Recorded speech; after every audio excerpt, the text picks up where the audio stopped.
Congratulations viewers, my name is Game Dame, and welcome back to another one of my Legends of Runeterra patch notes review. So, we're in patch 2.5.0, and there isn't much in this patch, but I mean, still doesn't mean that there isn't a lot to go off of, especially since they got a lot of card updates, which is the most important, of course. As always, wow, they actually do not have a beginning description. Very interesting. That's the first time I've seen that. But alright, I guess we'll just get straight to what exactly is in this patch. So we get the Metagame Snapshot, and they're updating a few cards in this patch because they felt like it was time for another Metagame Snapshot. Blah, blah, blah. So they first explored this idea back in patch 1.14, and they wanted to provide context for larger batches of card updates. So they have the full context down here. So for example, the play rate, and win rate. So let's see exactly what they wrote right here. So they have snapshot data, looks at decks used in Platinum, Diamond, and Masters all across 4 LOR's regional shards. So a lot of these play rate and win rates are of top tier players. So only meta decks defined as 3% plus play rate or 50% plus win rate are represented in the play rates down below. And win rates are based off of all games played during the time period analyzed. So here is how to read the deck summaries. There is a little bit more information, but I don't need to read exactly everything because you kind of get the gist. So it goes by region, champion, and then most distinct unifying card on average. And then deck codes represent one of the most common examples of each meta deck. And then decks marked with an asterisk are being affected by card nerfs in this patch. So we got Freljord and Shadow Isles with Lysandra and Trundle on Spectral Matron. And it has a play rate of 10.8% and win rate of 51.7. Let's see, there's a lot of them. And then we have Bilgewater and Piltover Zon, but this one's being affected by card nerfs this patch, with Twisted Fate and Fizz and stress testing. So it's got a play rate of 10.6% and a win rate of 56.4%.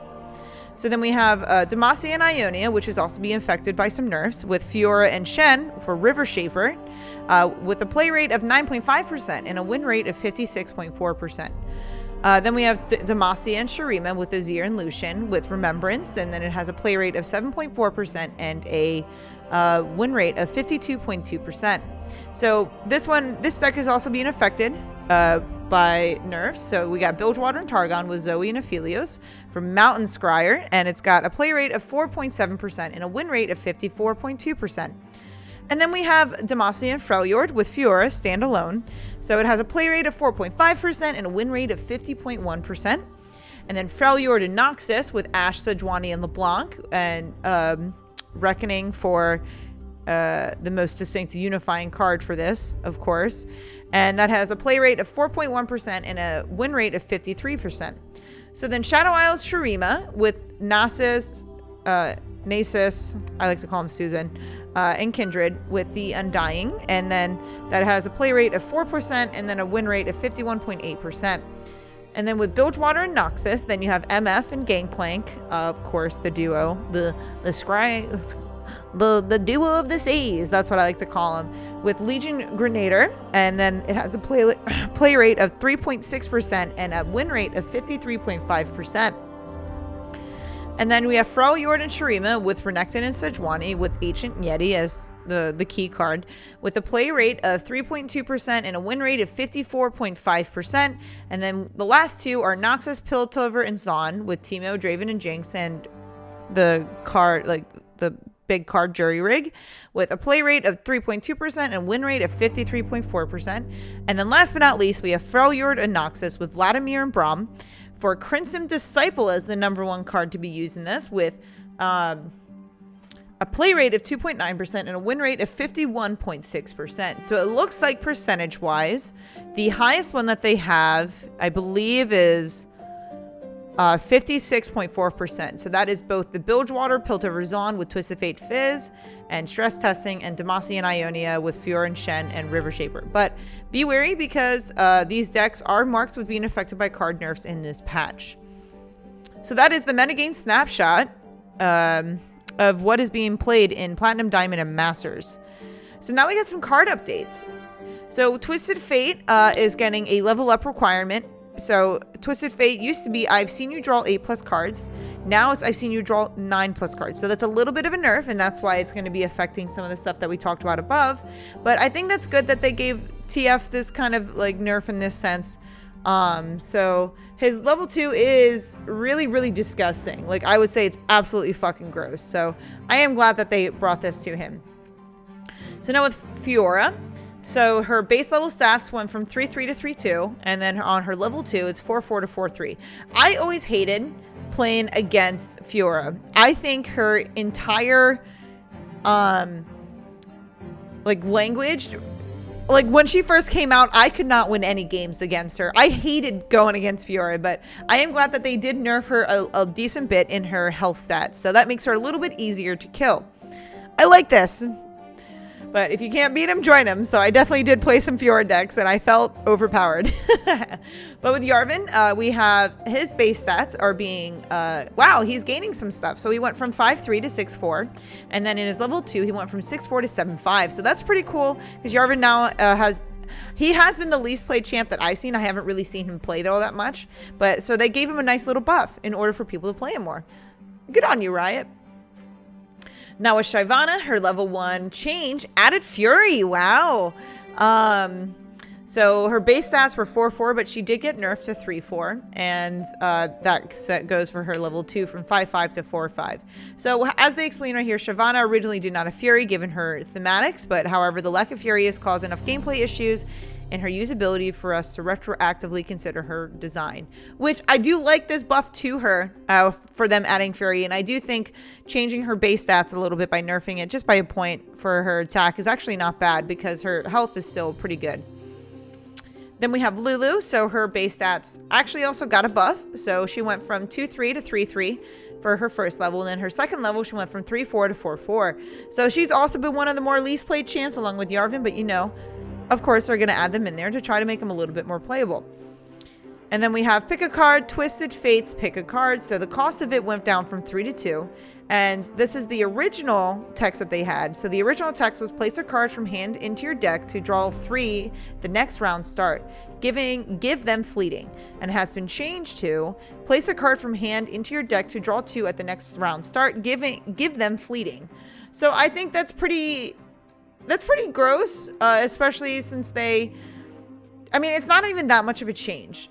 I would even say that it's kind of a buff in a sense that they dwelled down the cost of it, because then it gives it a little bit more playability. Even though you're not drawing 3, you're still drawing 2 for 2 mana, and I just think that's gross. With Wiggly Burblefish, the base stats went from 3-1 to 2-1. So this one, I mean, he's really low cost mana, so his text says reduce my cost by 1 for each spell you've cast this entire game. So if you have a couple of those in hand and you've cast a lot of spells, then you'll have a lot of the elusive type card that elusives are always kind of hard to kill it too, because I love playing elusive decks because they are a little bit harder to kill. So this makes it a little bit harder for people to grab. But it's going to be magic heavy. So I really like this, though, especially when copied. So that's insane. So Dredge, Dredgers, his base stats went from 1-1 to 2-1. So that's a slight buff. Bit more early game. That's good. So the Dredge Way, the cost went down from 9 to 8. But the base stats also got nerfed from 4 to 8 to 4 to 6. Wow, what did they do for this one? So changing the Dreadway is 2 purposes. First off, we want to prevent the concurrent timelines, Ledros into Dreadway from occurring regardless of the deck's power level. Variance has its places, but its particular combo is too decisive and gameplay considered its erratic nature. Secondly, this change gives us an opportunity to adjust Dredgeway for more decks to be able to use it and gameplay more effectively. I like that change. I think this is a good change for this card. Shadow Assassin, classic elusive card, but it looks like they flipped the base stats.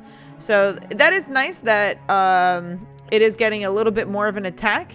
So instead of being a 3 mana 1/2, it is now a 3 mana 2/1, which I think is still good for Shadow Assassin. Then they have Fade Guide, so the base stats were buffed just by 1 point for its health, so it went from 3-3 to 3-4. I think that's good because it just gives slightly better stats for a 4 mana card.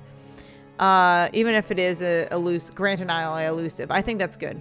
So for Legion Rearguard, his base stats went from 3-1 to 3-2. So I mean, that's good. He can't block, but that does give a little bit of a change. But I mean, I feel like this card, even though it's a 1 mana 3/2 now, I still don't think this is one of the best cards out there just purely because he can't block. But if you're playing really aggro decks, then this is the card for you. Then we got Sea Scarab, and base stats changed from 1/2 to 2/3. Wow, that's a hell of a buff to its health. That's really, really good, because when it's a deep card, and when another ally dies, or I can't see that symbol. Last breath. Toss 1. So that's still not bad. So what did they say like this? So like with Dredgers, we think Deep's early game could use a boost. Yeah, I can definitely see that. I don't see Scarab that much, so I think this is a pretty good boost for this. So then we got Esteemed Hierophant. I don't know if I'm pronouncing that word right. So it got a change in its description. So it went from when I'm summoned, advance your buried Sun Disc 2 rounds, and then it got changed to when I'm summoned, advance your buried Sun Disc 3 rounds. So I wonder what their reasoning is for this. So Sun Discs are generally reliant on leveling up 2 ascended champions to restore the Sun Disc. So they want to give Hierophant a minor adjustment, allowing him to be more meaningful inclusion in Shurima decks revolving around the Sun Disc. Okay, so I haven't played a lot of Shurima decks, and I haven't played against a lot of like Shurima Sun Disc based deck, so I don't know if this is good or not, so I will have to see this. And then we got Callous Bone Crusher, so he got his base stats buffed by 1 point, which I think is actually really good, especially with Reputation U cost 2. That's a really good stat for this card, so I think that's pretty good. What else do they have? They have, all right, so some affiliates changes. So they have Colibrum, so the cost went up from 2 to 3. Looks like it did that for all of his spells. So all of his spells are now 3 mana. So the moon weapons are slightly, what did they say? Your initial goal for moon weapons was to be slightly better than collectible cards of the same cost, similar to Celestials. However, the ability to phase and recreate weapons was too easily. Yeah, I can definitely see that. I like this. I think this is a good change. I don't think it changes much just because it's 1 more mana, but you do got to play a little bit better now. Better in a sense of like you got to be aware that the change is there, so you can't just whip out the additional cards for 2 mana. So the Gifts from Beyond, Aphelios' Gifts from Beyond, has been buffed for actually cost wise from 2 to 1. So they want to retain the current total cost of Gifts from Beyond, considering it's not creating moon weapons for the like Aphelios. Okay, that's pretty good. I like that. That's fine, especially since they nerfed the other cards. I think that's a fine change. And then the Veiled Temples, so they changed the text. So each round, the first time you play 2 other cards, refill 2 mana and grant your strongest ally +1/+1. And now it's changed to each round, the first time you play 2 other cards, refill 2 mana and grant your strongest ally +1/+0. So they did nerf the buff percents, but it seems like this was a really good card. I can't remember exactly how many times I've seen this, but I think removing the health buff is really good. Then they got some lab updates. So patch 2.5.0 brings a new rotation to the multi-lab. So they got Lab of Legends, which has been updated. They have Ultra Rapid Draw, which is new in 2.5.0, and United Front PvP.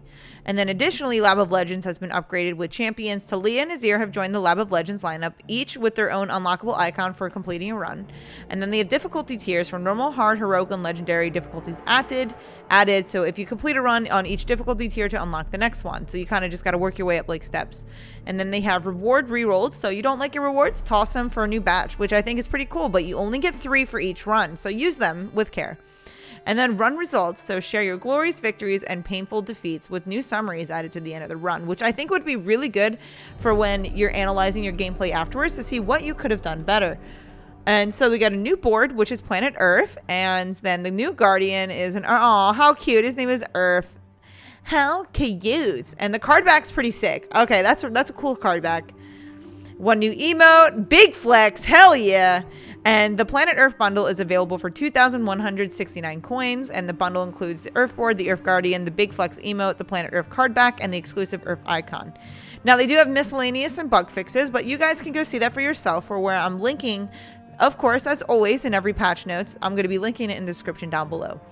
But that is all the time I have for you guys today. But I do want to note this is a pretty decent patch update, especially with a lot of the card updates and them actually giving us a play rate and win rate with a lot of these more metagame snapshots. But again, that is all the time I have for you guys today. Thank you guys so much for watching. I highly appreciate your time as always.